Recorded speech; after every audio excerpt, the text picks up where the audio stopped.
Hello and welcome to episode 17 of the Mr. Douglas Sports Show. I am your host as always, Corey Douglas, and I'm coming to you live on a Cowboys victory week after one of the most improbable victories that you'll ever see in the NFL.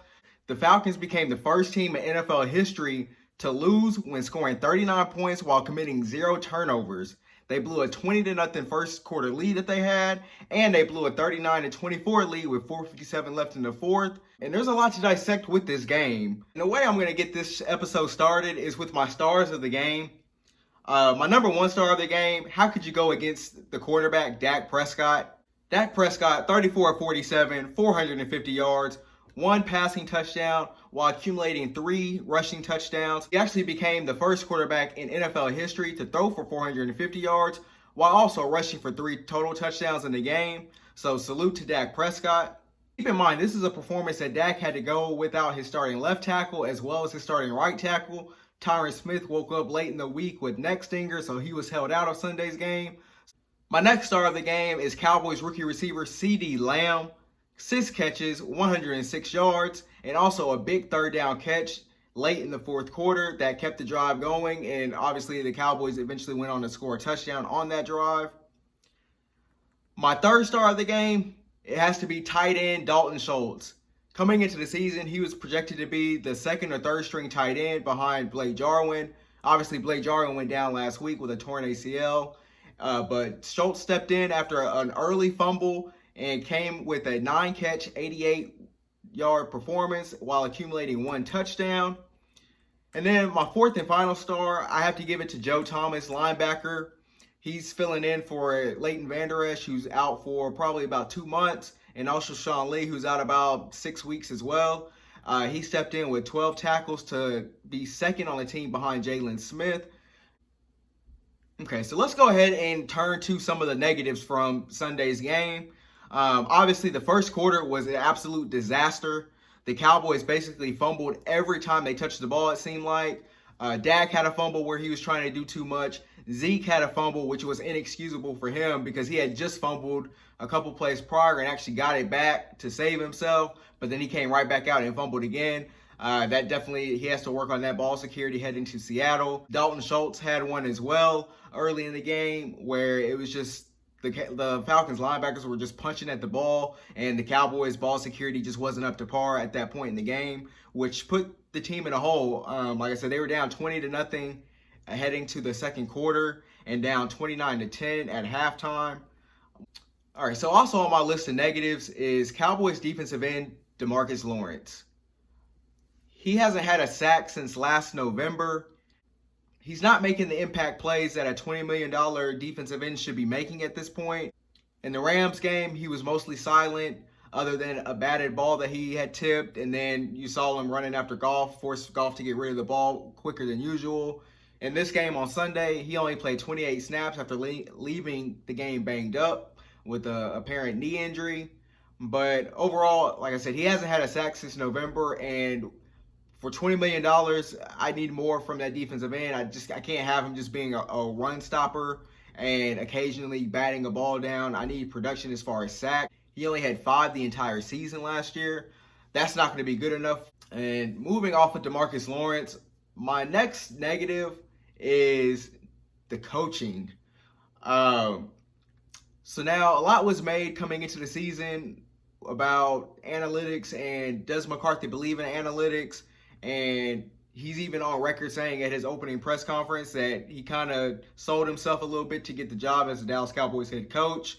And for me, through 2 games, it feels like some of the decisions he's making are just decisions that he's making not necessarily because of the flow of the game. The first decision I'm going to bring up here is the early fake punt in the first quarter where Chris Jones threw it to CJ Goodwin. CJ Goodwin dropped it. I mean, you're at your own 29 and you're already down 14-0. You haven't really shown the ability to stop the Atlanta offense at that point. The second situation that was kind of suspect was the decision to go for it on the second 4th down, where they tried to do a fake punt, run right up the middle.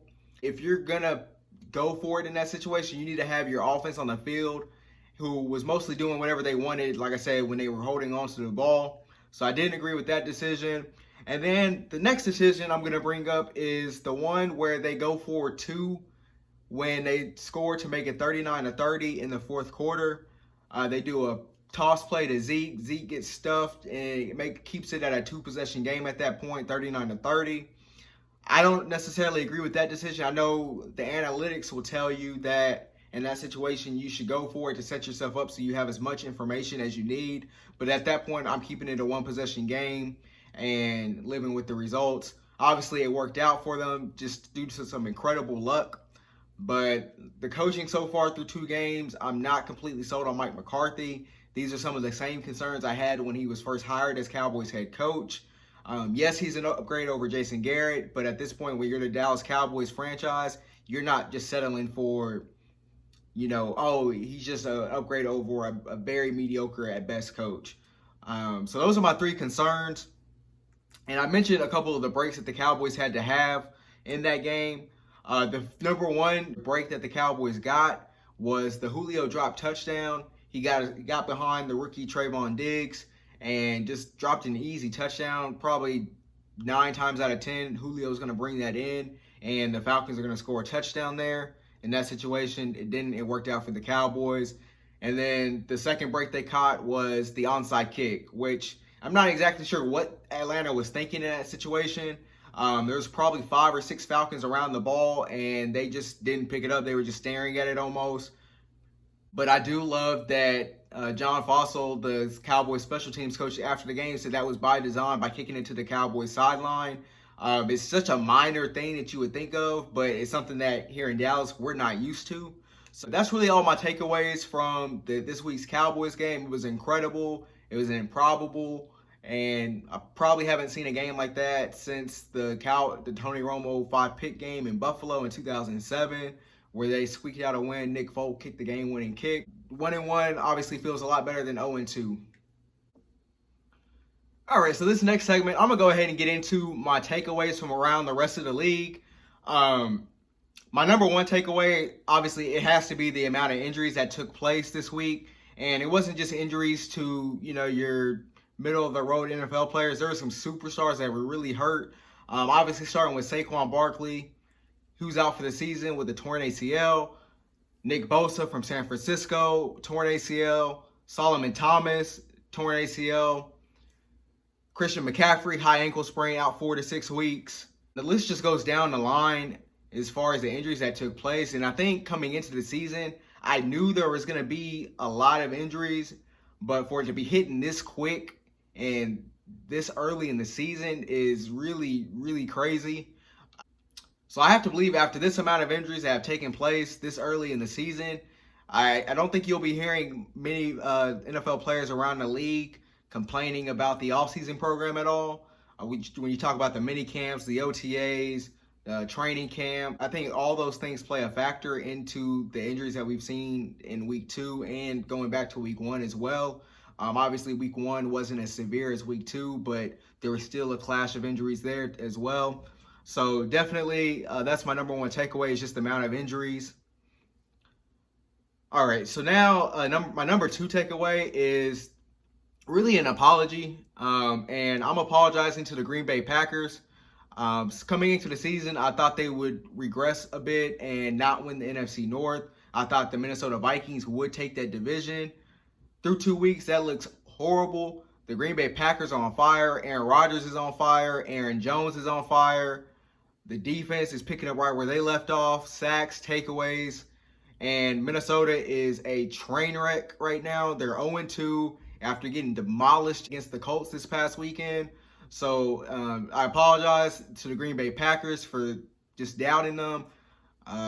Looks like they're picking up right where they left off, like I said. All right, so my number 3 takeaway is the NFC West is loaded. You have the Arizona Cardinals at 2-0, the Seattle Seahawks at 2-0, and the Los Angeles Rams bouncing back from their disappointing season last year at 2-0, with the defending NFC champion San Francisco 49ers at 1-1. That division's the best in the league at this point, and I don't think it's even close. And I think there's going to be 3, and a 4th team possibly has a shot to make the playoffs in that division. Now, my number 4 takeaway is, I mentioned, as good as the NFC West is, is as bad as the NFC East is. The Cowboys are sitting at 1-1. They're tied in first place with the Washington football team, who no one expects to make any noise here in the league this year. You have the Giants at 0-2, and then you have, kind of surprising to me, is the Philadelphia Eagles at 0-2. Carson Wentz looks terrible. Daniel Jones looks terrible. They lost Saquon Barkley. NFC East is really bad. And my number 5 takeaway is Cincinnati obviously has a reputation of just being the place where you just go where it kills careers. But I think Joe Burrow can survive Cincinnati. I liked what I saw against Cleveland on Thursday night. I think what Cincinnati needs to focus on is getting the man an offensive line and getting him some more help on the outside. AJ Green is washed at this point, so getting a true number 1 receiver in there, as good as Tyler Boyd is, I don't think he's that number 1 receiver. T. Higgins, I think he'll be good. They're from this past draft. My number 6 takeaway is I thought Jacksonville was going to be the worst team in the league coming into the season. Nope. That team resides in New Jersey with the New York Jets. That is the worst team in football. They played San Francisco this past week, got shellacked 31-13. And I mentioned the clash of injuries that they had. I didn't even mention Jimmy G. I didn't mention Raheem Mostert. It's a train wreck. Adam Gase will be the first coach fired this year. We'll count on that. And then my 7th and final takeaway is Justin Herbert for the Los Angeles Chargers made his NFL debut on Sunday against the Chiefs, and he should be the starter the remainder of the season. Since Sunday, their coach Lynn has come out and said that Tyrod Taylor, as long as he's healthy, will remain the starter. And to that I say, Lynn will not survive this season either if he continues with that same energy. There's no reason Tyrod Taylor should take another snap under center for the Chargers unless Herbert gets hurt. All right, so the Dallas Cowboys versus Seattle Seahawks. This is a matchup of Dak Prescott versus Russell Wilson. In previous years, I would say this will be the battle of the run games. But before the season, I hinted at the Seattle Seahawks letting Russ cook. And that's exactly what they've been doing to this point in the season. Russ has 10 total incompletions this year and 9 touchdowns. And his deep ball is incredible. He put on a show this past Sunday against the New England Patriots. The Cowboys definitely have their work cut out for them this weekend up in Seattle. Now, Seattle will not have fans this week. I think for the month of September, they elected to not have fans in the stands. So the Cowboys do catch a break on that part of it. But going to Seattle and playing in that environment against that team doesn't really get much easier with the lack of fans. All right, so my number 1 key to the game is the offense has to be the same offense that they are on the road as they are at home. Now, like I said, going to Seattle is not easy. But over I think the last couple of years, the trend for the Cowboys has been they play really well at home, and then they get on the road, and the offense, the game plan is different. They're a little bit more timid, and they just don't play with the same urgency. Away, they tend to kind of scale back the playbook. I think they did that in week 1 against the Rams, and then they come home and get forced into having to open up the playbook by falling behind early against the Falcons. So now going back out on the road against one of the NFC's best teams, the offense has to be consistent. Open up the playbook, make those explosive plays. They have enough weapons to go up there and win. Now it's just a matter of going forward and actually putting up the points. Like they'll always have the yards, but let's get 30+ points on the road against an elite team. My number 2 key to the game is the Cowboys pass rush has to be there on Sunday. To this point in the season, the pass rush has been a major disappointment, from DeMarcus Lawrence, who I mentioned earlier, down to Everson Griffin, and it has to be better. And I think coming into the season, the Cowboys prided themselves on being a team that was going to be built up front to make it easier for the secondary. To this point in the season, it has not come to fruition. The secondary isn't that great, and the pass rush hasn't been good either. And therefore, you have a defense that has no playmakers and gets torched on a weekly basis. And Seattle, like I said, they just came off a performance against the Patriots where they put up 35 points. So the pass rush is going to have to be there, and it has to be a disciplined pass rush because we've seen a lot of times where you get a pass rush on Russell Wilson, but he's able to escape out of the pocket and make throws down the field outside the pocket as he avoids the rush. My third and final key to the game, and it goes back to the offense. And Seattle so far this season has not done well against slot receivers. And that's where CeeDee Lamb comes into play. He had 6 catches, 106 yards in week 2 against the Falcons. And I think he has a big opportunity to show up big in this game against Seattle. Getting him involved in playing just a clean game overall. You can't have 3 turnovers in games and expect to win on a regular basis. So definitely playing a clean game and taking advantage of the Seattle Seahawks weak slot defenders. Before I tell you who wins the Cowboys-Seahawks game, I'm going to run down some of these other games real quick for you. I went 14-2 last week in picks, so now I'm 23-9 overall for the season. So let's go ahead and dive right in, starting with tomorrow night's game between the Miami Dolphins and Jacksonville Jaguars. The Miami Dolphins are 0-2 to this point in the season. The Jaguars are 1-1. And I have the Jaguars winning a Thursday night home game to advance to 2-1. And then advancing over to Sunday's action, the Chicago Bears, the 2-0 Chicago Bears are going to Atlanta to take on the Falcons. I have the Falcons winning that game, giving the Bears their first loss.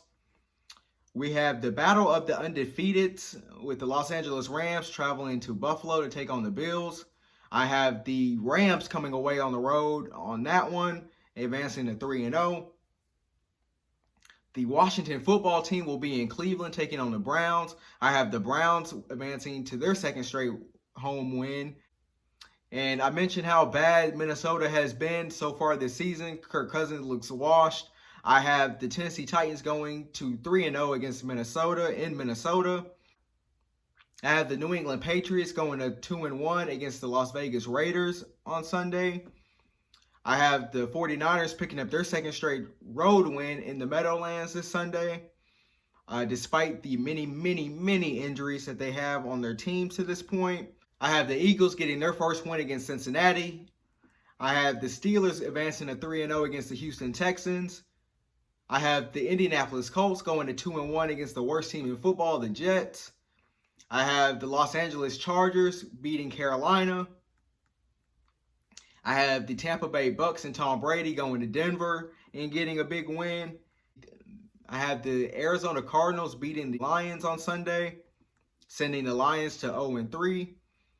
Next game up is a Sunday night game, Green Bay versus New Orleans. I have Green Bay winning that one. I just don't believe in Drew Brees right now, especially without Michael Thomas, who's not expected to play. And then on Monday night, I have the Baltimore Ravens beating the Kansas City Chiefs and getting the Ravens to 3-0. And to complete my Week 3 picks, I have the Seattle Seahawks beating my Dallas Cowboys on Sunday. I just think Russ is too much. The Cowboys defense isn't good enough. So Seattle will advance to 3-0, send the Cowboys to 1-2. But luckily, they're in the NFC East, and they're still well in position to make the playoffs. But that does it for this episode of the Mr. Douglass Sports Show. Until next week, salute.